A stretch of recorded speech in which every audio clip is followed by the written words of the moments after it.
Good morning students. आज हम पढ़ेंगे हेल्महोल्ट्ज़ लैग्रांजेस मैग्नीफिकेशन फार्मूला। लेकिन इससे पहले कल हम जो डिफरेंट टाइप ऑफ मैग्नीफिकेशंस पढ़ रहे थे तो उनके बीच में जो रिलेशंस निकालने रह गए थे। ठीक है, तो कल का लेक्चर जो उसका पीडीएफ है उसको देख लेना आप, और उससे आप जो है इक्वेशंस, क्योंकि यहाँ पे यूज़ भी की हुई है मैंने, तो वहाँ पर आपको देखनी पड़ेंगी। ठीक है, तो कल का जो पीडीएफ है वो भी आप निकाल के देख लेना। तो सबसे पहला जो रिलेशनशिप है वो है लॉन्गिट्यूडनल मैग्नीफिकेशन और एंगुलर मैग्नीफिकेशन, यानी कि एम थीटा, एम एक्स और एम थीटा के बीच में।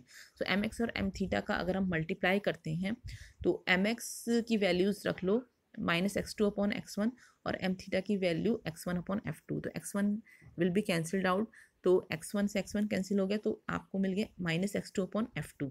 और -x2/f2 ये पीछे फॉर्मूले हैं उनमें देख लेना आप, वो है एम वाई के इक्वल।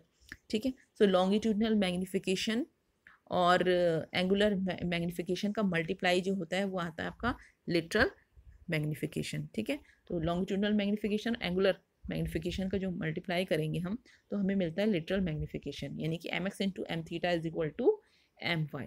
सेकेंड रिलेशन जो है वो क्या है, that is M Y into M theta, यानी कि लेटरल मैग्नीफिकेशन और एंगुलर मैग्नीफिकेशन का अगर हम मल्टीप्लाई करें तो इन दोनों की वैल्यूज़ भी रख लेते हैं -f1/x1 और x1/f2। तो हमें मिलता है क्या, -f1/f2, and f1 and f2 are the focal lengths. ठीक है, तो फोकल लेंथ है ये, तो दोनों का जो रेशियो होगा वो क्या होगा, कांस्टेंट होगा।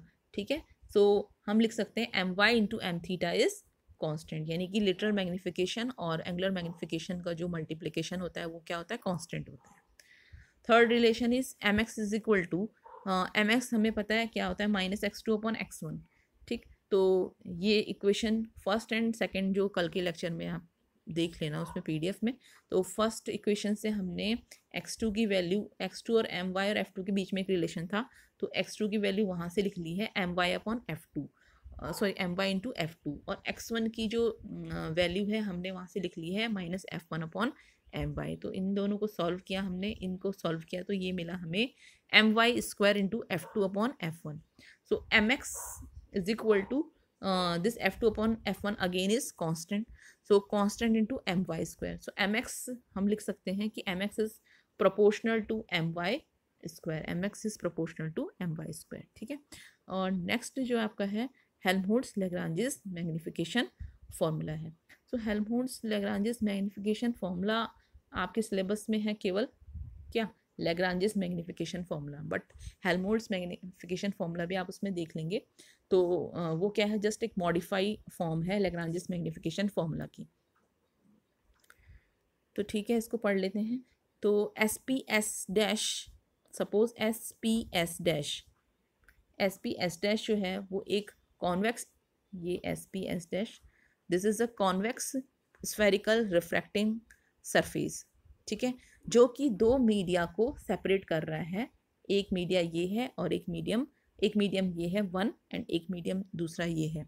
ठीक है, सो मीडियम 1 और मीडियम 2 को ये सेपरेट कर रहा है कौन, कॉन्वेक्स स्फेरिकल रिफ्रैक्टिंग सरफेस। ठीक है, तो मीडियम 1 का जो रिफ्रैक्टिव इंडेक्स है वो है μ1, और मीडियम 2 का जो रिफ्रैक्टिव इंडेक्स है वो है μ2।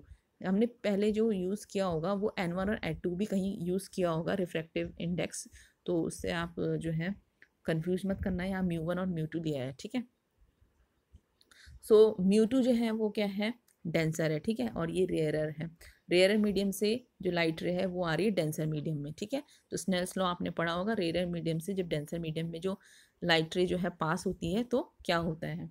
सो पी, जो पी है वो क्या है, दैट इज ये पी पॉइंट जो आप देख रहे हो इस सरफेस पे, that is the pole, and C जो पॉइंट यहाँ पर है that is the centre of curvature of the surface. So C is the center of curvature of the surface and P is the pole of the spherical surface. Sorry. Okay. Now फिर हम क्या कर लेते हैं कि O dash, sorry ये O and O dash, this is O and O dash. ठीक है, so O dash be an object, अगर हम ये मान लेते हैं कि O डैश जो एक ऑब्जेक्ट है जो कि एक्सिस के परपेंडिकुलर रखा हुआ है। अब मान लीजिए एक इंसिडेंट रे है, incident ray O A, this ओ ए, ये जो ओ ए इंसिडेंट रे है ये इस सरफेस से टकराएगी, ठीक है। और आफ्टर रिफ्रैक्शन ये क्या होगी, अगर रेयरर मीडियम से डेंसर मीडियम में जा रही है तो क्या होगी, दिस नॉर्मल, जो नॉर्मल है उसकी तरफ झुक जाएगी ये, ठीक है। तो ये नॉर्मल, सपोज ये नॉर्मल है सरफेस, इस सरफेस पे, स्फेरिकल सरफेस पे, this is the normal, this is C and मैंने लिखा नहीं है यहाँ पे, शायद ये सी है एंड दिस इज एन, ठीक है। तो C N is the normal, इस पे नॉर्मल है ये, ठीक है, ठीक। तो ये क्या होगी, इस नॉर्मल की तरफ, ये जो इंसिडेंट रे है वो रिफ्रैक्शन के बाद नॉर्मल की तरफ झुक जाएगी, ठीक है। सो नॉर्मल की तरफ झुक जाने के बाद क्या देखेंगे हम इसमें कि, और दूसरी जो एक रे है ओपी, ठीक है, this meets the surface normally, ये सरफेस को क्या कर रही है, नॉर्मली मीट कर रही है। तो नॉर्मली जो होगी वो अनडेविएटेड होकर के यहाँ जाएगी, अनडेविएटेड होकर के, मतलब रिफ्रैक्शन के बाद वो अनडेविएट ही रहेगी, ठीक है, यानी कि उसमें कोई डेविएशन नहीं होगा। सो टू रिफ्रैक्टेड रेज जो हैं ये वाली और ये वाली, ये कहाँ पे मिल रही है हमें, दिस पॉइंट आई पॉइंट पे मीट होती है, ओके। सो ये जो पॉइंट आई है, this is the image for O, इस ओ के लिए क्या है, इमेज है, ठीक है। तो ओ डैश जो है, ओ डैश के लिए जो इमेज है वो आपके पास आ गई है आई, और अभी आई डैश अभी आएगा। सो ये जो फाइंड है, ये ओ और ओ डैश है, इसमें हमने ओ की जो इमेज है वो तो हमने देख ली, दैट इज़ आई। अब ओ डैश की इमेज हमें निकालनी है, ठीक है। तो ओ डैश की इमेज निकालने के लिए हम क्या करते हैं, to we take a ray O dash C, this O dash and this is C, ठीक है, ये रे लेते हैं हम ओ डैश सी, ठीक। और ये क्योंकि सरफेस पे नॉर्मली स्ट्राइक कर रही है, नॉर्मली मतलब इस पे ये 90 डिग्री का एंगल बनाते हुए स्ट्राइक कर रही है सरफेस पे, तो ये क्या होगी, अनडेविएट होगी ये भी, ठीक है। और अनडेविएट होगी और ये कहाँ मिलेगी, इस पॉइंट पे, आई डैश पे। तो ये जो आई डैश है, और यहाँ से अगर हम एक लंब खींचे आई से, तो इस पॉइंट पे जो है वो क्या करेगी, अगर हम आई से एक लंब खींचते हैं इधर एक्सिस के नीचे की ओर, तो ये जो ओ डैश सी है ये कहाँ पर मीट होगी, यहाँ पर। तो ये जो है हमारा कौन सा इंटरसेक्टिंग पॉइंट मिला, ये मिला हमें आई डैश, ठीक है। तो आई डैश, अब कंप्लीट जो इमेज आ गई, I dash is the image of O dash. अच्छा, अब जो ऑब्जेक्ट का साइज है ओ डैश जो है, अगर वो हम मान लें वो क्या है, y1 है, और y2 जो है वो साइज ऑफ इमेज है। ओ डैश जो है वो क्या है, अगर y1 है साइज ऑफ ऑब्जेक्ट और y2 is the size of image, तो हमें पता है साइन कन्वेंशन के अकॉर्डिंग y1 जो होगा वो क्या होगा, पॉजिटिव होगा, और y2 जो होगा वो क्या होगा, नेगेटिव होगा, ठीक है। अच्छा, जो एंगल है θ1, ओ ए जो है, ओ ए रे एक्सिस के साथ कौन सा एंगल बना रही है, सपोज ये जो रे है ओ ए, ये एक्सिस के साथ बना रही है θ1 एंगल, ठीक है। और ये जो θ2 एंगल है वो ए आई, ये वाली रे ये बना रही है एक्सिस के साथ एंगल θ2, ठीक है। तो θ2 एंगल जो है वो क्या है, ए आई जो बना रही है प्रिंसिपल एक्सिस के साथ, और θ1 is the angle made by the ray O A with principal axis, ठीक है। So according to sign convention θ1 and θ2 will also be, θ1 is positive and θ2 is negative, okay. तो θ1 जो है वो पॉजिटिव होगा क्योंकि ये क्या है, एंटी क्लॉकवाइज है, और θ2 जो है वो क्लॉकवाइज, तो नेगेटिव होगा, ठीक। नेक्स्ट जो है similar triangle C O dash में अगर हम देखें, सी ये ओ है और ये ओ डैश है, ठीक है। तो एक तो ट्राइंगल, सिमिलर ट्राइंगल देखो, सी ओ डैश और सी आई डैश, दो ट्राइंगल सी ओ डैश और सी आई डैश, ये वाला, ये दोनों ट्राइंगल्स जो हैं वो क्या है, सिमिलर ट्राइंगल हैं, ठीक है। तो सिमिलर ट्राइंगल है तो हम उसके लिए जो रिलेशन है ये लिख सकते हैं कि I dash upon O dash is equal to C I upon C O, ठीक है। तो ये हमने लिखा है। So minus Y two upon Y one जो होगा, यानी कि आई डैश की वैल्यू रख दो कितनी है माइनस वाई टू, और ओ डैश की वैल्यू है Y one. So Y minus Y two upon Y one, इसको हम लिख सकते हैं सी आई, इसको हम लिख सकते हैं क्या, सी आई अपॉन सी ए। अगर मैं सी ए से डिवाइड कर दूँ, सी ए से मल्टीप्लाई कर दूँ, तो C I into C A upon C A into सी ओ, फर्क नहीं पड़ेगा, ठीक है, सी आई अपॉन सी ओ ही रहेगा वो। तो सी आई ए, ट्राइंगल सी आई ए ले लो अब, ट्राइंगल सी आई ए, सी आई ए, ये सी आई और ए, दिस ट्राइंगल, ठीक है। अच्छा एक चीज़ और है इसमें, जो ये आई एंगल है वो क्या है, एंगल ऑफ इंसिडेंस, ठीक है। जो इंसिडेंट रे है वो नॉर्मल के साथ जो एंगल बनाती है वो इंसिडेंट एंगल होता है ना, इंसिडेंट एंगल ऑफ इंसिडेंस। तो ये एंगल ऑफ इंसिडेंस आई है, और नॉर्मल के साथ जो रिफ्रैक्टेड रे है वो क्या बना रही है, एंगल आर, तो ये एंगल ऑफ रिफ्रैक्शन है, ठीक है। तो आई एंड आर। अब कौन कौन से ट्राइंगल बोल रही हूँ मैं, सी आई ए, ये ट्राइंगल अगर हम ले लें, ये ट्राइंगल मैंने यहाँ पे बना रखा है, ये सी आई ए, ठीक है। तो सी आई ए ट्राइंगल में एंगल सी ए आई, एंगल सी ए आई, ये वाला एंगल, ठीक है, अपॉन एंगल सी आई ए, ये वाला एंगल, ये कितना कितना है साइन आर, और ये वाला एंगल कितना है minus sine minus theta to.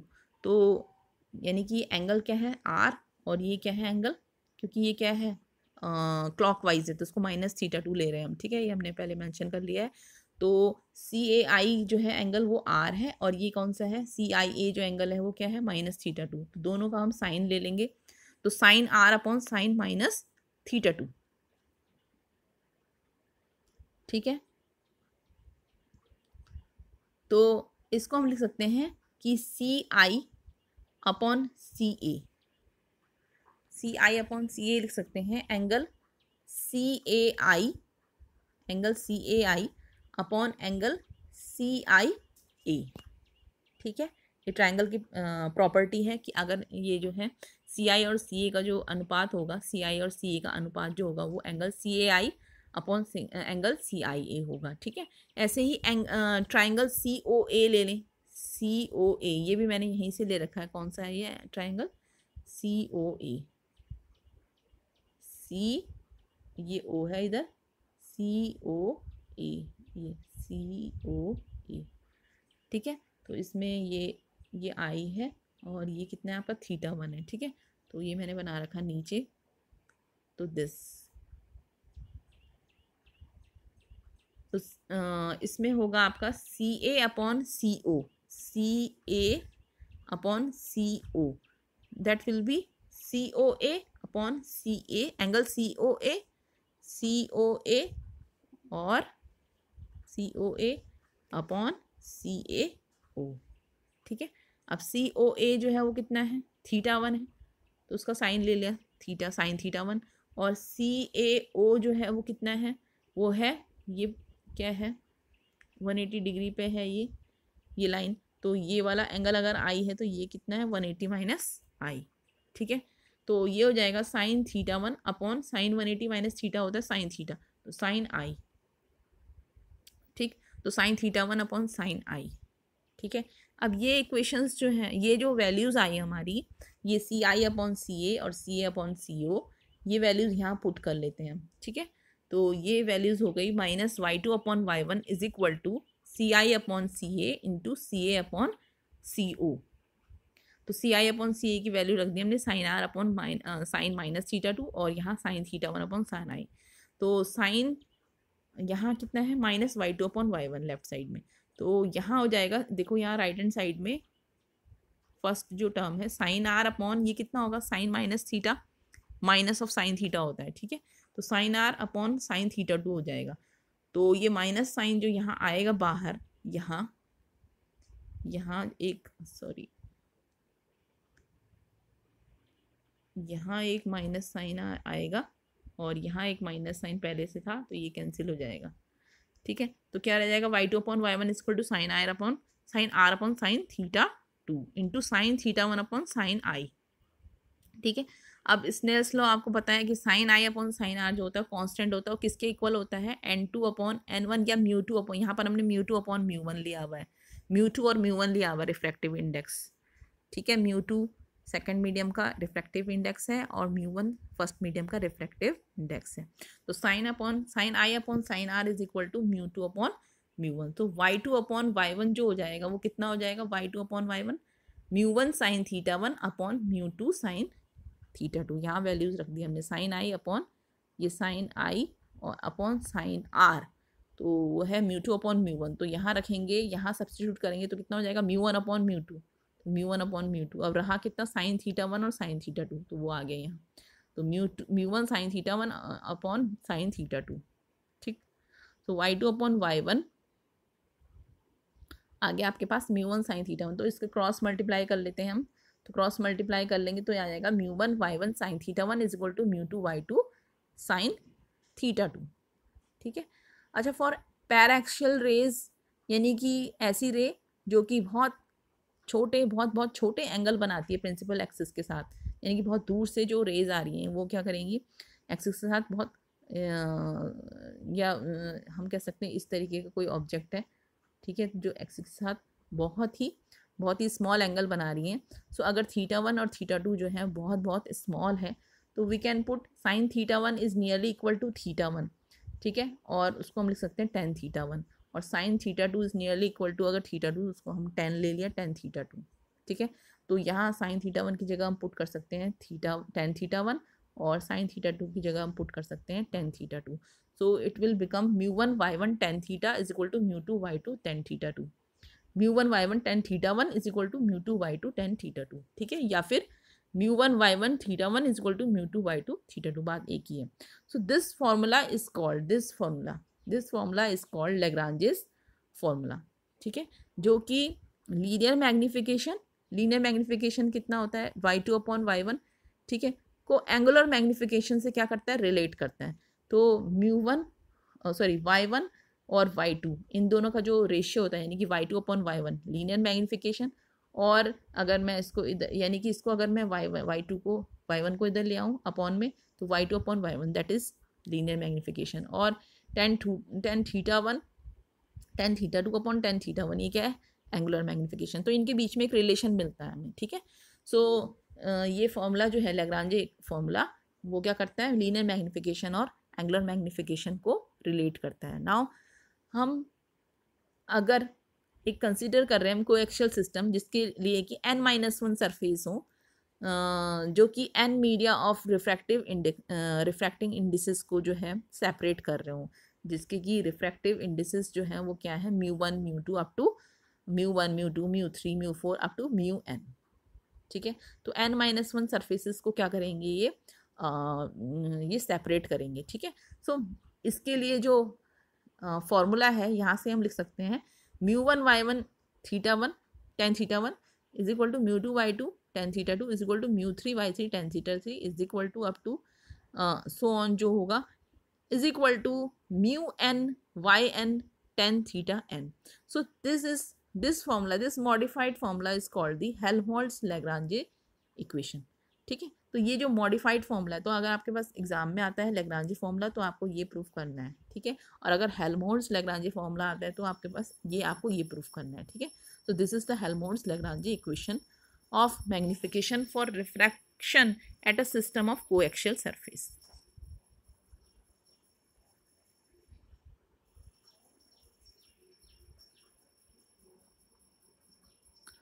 अब इनके बीच में जनरल रिलेशनशिप्स हम देख लेते हैं। जनरल रिलेशनशिप्स क्या हैं, सॉरी इनके बीच में नहीं, कुछ जनरल रिलेशनशिप्स हैं वो हमें देखने हैं। तो क्या हैं वो, तो उसके लिए हमें क्या कंसिडर करना पड़ेगा, एक कन्वर्जेंट कोएक्सियल लेंस सिस्टम हमें कंसिडर करना पड़ेगा, जिसमें कि प्रिंसिपल एक्सिस एक्स डैश है, और वो जो है दो मीडिया को सेपरेट कर रहा है, दो मीडियम को सेपरेट कर रहा है, medium one and medium two, जिसकी कि रिफ्रैक्टिव इंडिसेस जो है वो क्या है, इंडेक्सेस जो है वो क्या है, mu one and mu two हैं। ठीक है, और H1 एंड H2 जो है प्रिंसिपल पॉइंट्स हैं, और F1 and F2 are the focal points of the system. तो सपोज फिर वही ओ डैश ए वन जो है कोई रे है जो कि प्रिंसिपल प्लेन पे ए वन पे जो है ए वन पॉइंट पे मीट होती है और रिफ्रैक्शन के बाद ए टू पॉइंट से पास होती है, ठीक है। दिस ये पैरेलली, ये जो है प्रिंसिपल एक्सिस के पैरेलल है और after refraction this passes from the F2 focal point, second focal point, ठीक है।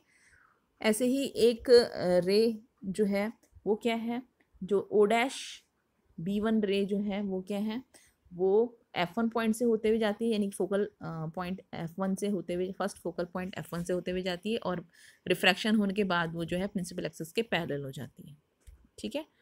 और एक एक इंसिडेंट रे जो है वो क्या है, वो A1 पे मिलती है और रिफ्रैक्शन होने के बाद A2 से पास होती है और एंगल बनाती है प्रिंसिपल एक्सिस के साथ θ2। रिफ्रैक्टेड जो रे है वो θ2 बनाती है और इंसिडेंट रे जो है वो θ1 एंगल बनाती है। तो सब इन सब का यूज़ होगा, ठीक है। तो साइन कन्वेंशन के अकॉर्डिंग भी हमें पता है और हमें ये भी पता है कि H1A1 जो है वो H2A2 के इक्वल होता है और H1B1 जो है वो इस तरीके से पास हो रही है ये रेस कि H1A1 इक्वल्स टू H2A2 और H1B1 is equal to H2B2, ठीक है। और Y1 हमें पता है Y1 is the size of object and Y2 is the size of image and this H1F1 is the focal length F1 and H2F2 is the focal length F2 and O and H1 के बीच की distance जो है वो क्या है, small u, और H2 और I के बीच की डिस्टेंस है small v। So F1 and F2 are the focal length of the lens system, ठीक है। तो ये सब वैल्यूज जो है हमने यहाँ लिख रखी हैं कि ओ डैश कितना होगा, y1 होगा, आई डैश जो है वो कितना होगा, माइनस ऑफ y2 होगा, H1O जो है वो जो हमने u माना हुआ है वो कितना होगा, माइनस ऑफ u होगा because of the sign convention. H2I जो है वो कितना होगा, H2I जो है वो v पॉजिटिव v होगा, ठीक है, क्योंकि ये because of the sign convention. H1F1 जो है वो माइनस F1 होगा और H2F2 जो है वो कितना होगा, प्लस F2, ठीक है। सो सिमिलर ट्राइंगल ले लेते हैं फिर से हम, F1H1B1 और O'(A1B1), O'(A1B1), ठीक है। यानी कि ये ट्राइंगल और ये ट्राइंगल, ये दोनों क्या है, सिमिलर ट्राइंगल है। तो हम लिख सकते हैं कि H1F1 अपॉन A1O', ठीक है, is equal to H1B1 upon A1B1, ठीक है। तो H1B1 अपॉन A1B1, इस A1B1 को हम क्या लिख सकते हैं, इस A1 और B1 को A1H1 प्लस H1B1, तो वही लिखा हुआ है A1H1 प्लस H1B1। सो H1B1 जो है वो कितना है आपका, H1B1 this is I dash, तो I dash upon O dash plus I dash,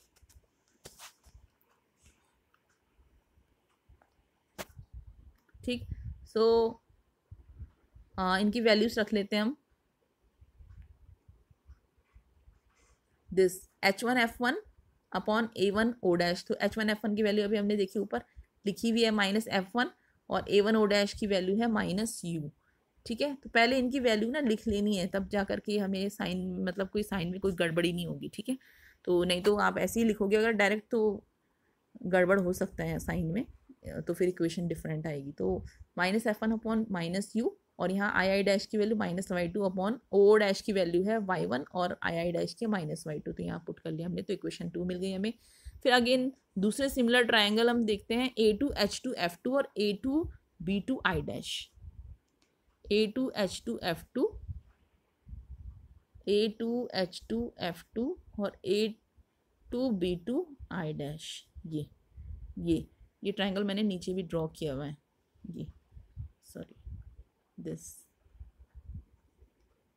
ये ट्राइंगल, ठीक है। तो ये ट्राइंगल यहाँ भी ड्रॉ किया हुआ है। तो ये सिमिलर ट्राइंगल, दोनों ट्राइंगल में हम देख सकते हैं कि H2F2 this upon B2I dash is equal to H2A2 upon B2A2 this, ठीक है।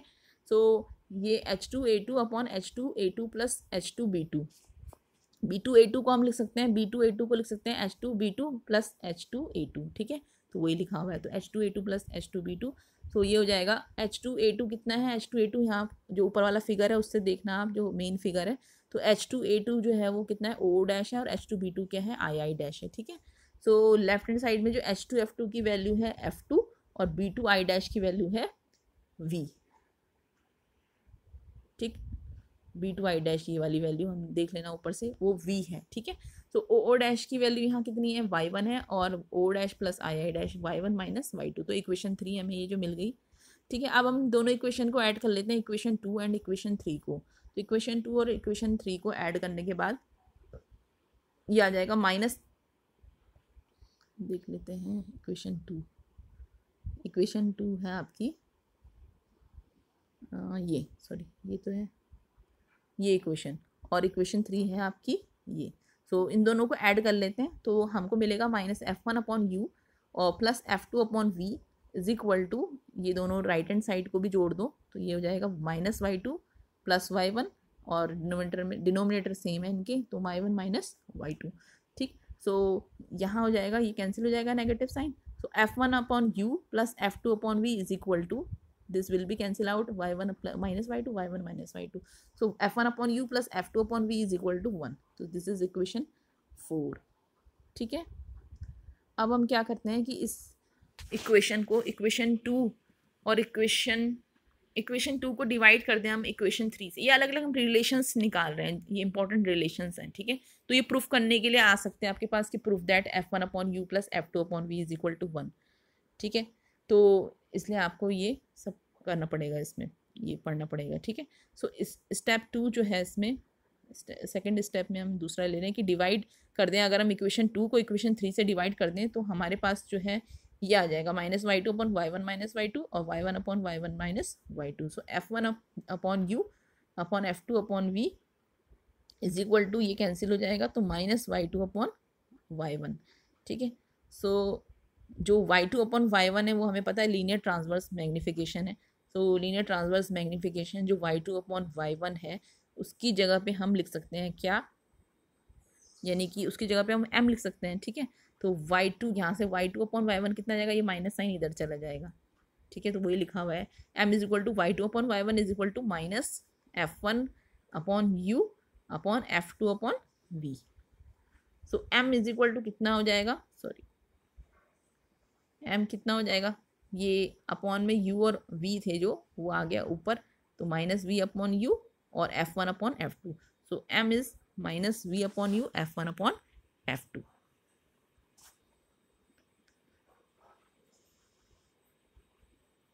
ठीक है। थर्ड रिलेशन हम देखते हैं, थर्ड रिलेशन क्या है,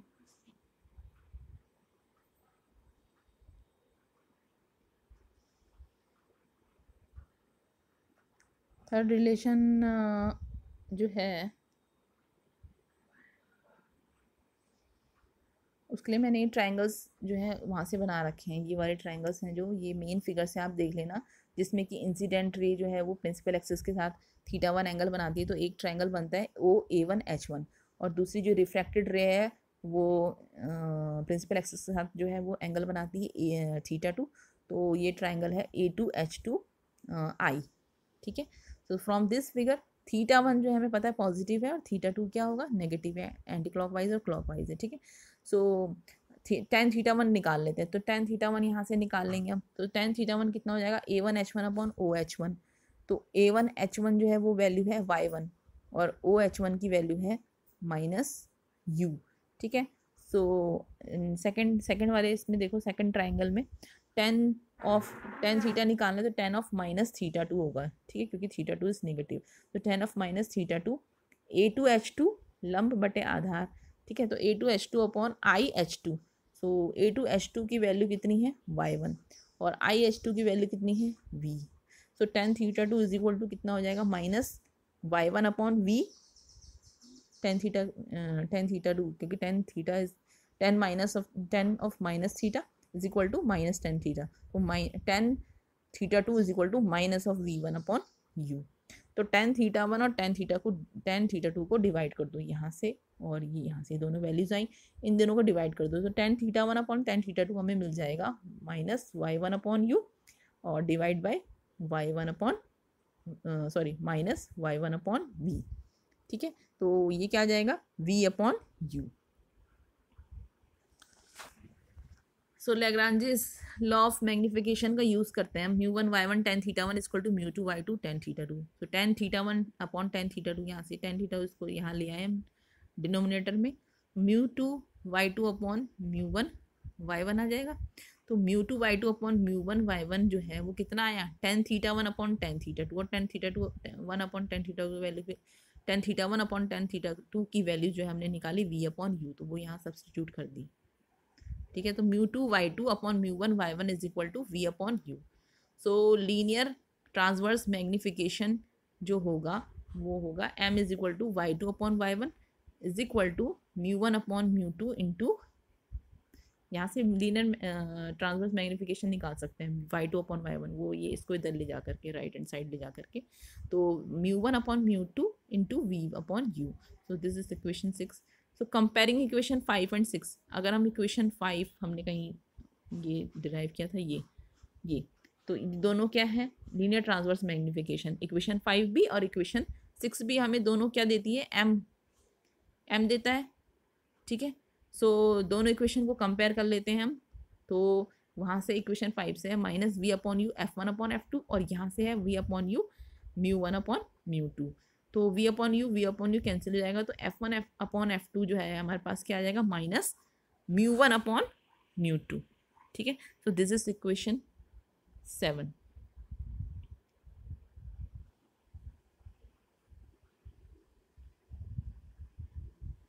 So if मीडियम जो है दोनों साइड का अगर सेम हो जाए, जो हमने बीच में स्फेरिकल सरफेस माना था, दो मीडियम को जो सेपरेट कर रहा था, तो उन दोनों मीडियम की अगर रिफ्रैक्टिव इंडेक्स जो है वो सेम हो जाए, यानी कि म्यू1 और म्यू2 जो है वो क्या हो जाए सेम हो जाए, तो तब क्या होगा इक्वेशन 7 जो होगी वो क्या हो जाएगी f1 upon f2 is equal to क्या हो जाएगा -1, या फिर हम लिख सकते हैं f2 is equal to minus of f1। ठीक है, और f2 अगर माइनस f1 के बराबर है तो हमने मान लिया कि f2 is equal to minus f1 is equal to हमने f मान लिया कि f2 is equal to minus f1 is equal to एक क्वांटिटी मान ली f। तो इस इक्वेशन को अगर हम इक्वेशन 4 में रख दें, इक्वेशन 4 है हमारी ये, इक्वेशन 4 ऊपर देख लेना आप इसी PDF में है, f1 upon u plus f2 upon v is equal to 1। तो यहाँ अगर हम रख दें f2 की जगह, इस f2 की जगह रख दें हम f, और दिस f1 की जगह पे हम रख देंगे कितना यहाँ से माइनस ऑफ f, तो minus of f upon u plus f upon v is equal to 1। So यहाँ से f जो है कॉमन आकर के राइट हैंड साइड के डिनोमिनेटर में आ गया, तो 1 अपॉन v माइनस 1 अपॉन यू, यहाँ से ये, so 1 upon v minus 1 upon u is equal to 1 upon f। ठीक है, और इक्वेशन 5 में भी हम रख देते हैं f2 is equal to minus f1। तो इक्वेशन 5 जो थी वो क्या थी वो मैंने यहाँ लिखी हुई है, आप इसी PDF में देख लेना। सो इक्वेशन जो 5 है वो है m is equal to minus v upon u f1 upon f2। ठीक है, तो m is equal to minus v upon you और f1 तो ठीक है, f2 की जगह पे हम लिख देते हैं माइनस f1, तो f1 अपॉन माइनस f1, तो ये हो जाएगा m is equal to v upon u.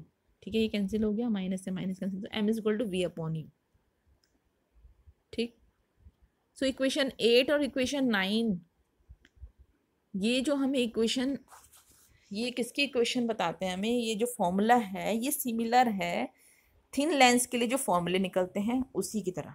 ठीक है, थिन लेंस के लिए भी यही रिलेशन निकलता है, ये रिलेशन निकलता है, तो ये दोनों इक्वेशन जो है हमें, तो यहाँ से हमने रिलेशनशिप निकाला और हमें थिन लेंस की जो इक्विवेलेंट थिन लेंस के लिए जैसे रिलेशन निकालते हैं वैसे हमें ये फॉर्मूले भी यहाँ से मिल गए हैं। ठीक है, तो अगर मीडियम जो है बोथ साइड, यानी कि लेंस के बोथ साइड जो है मीडियम, लेंस सिस्टम जो हमने लिया उसकी दोनों साइड जो अगर मीडियम जो है अगर सेम है, तो u और v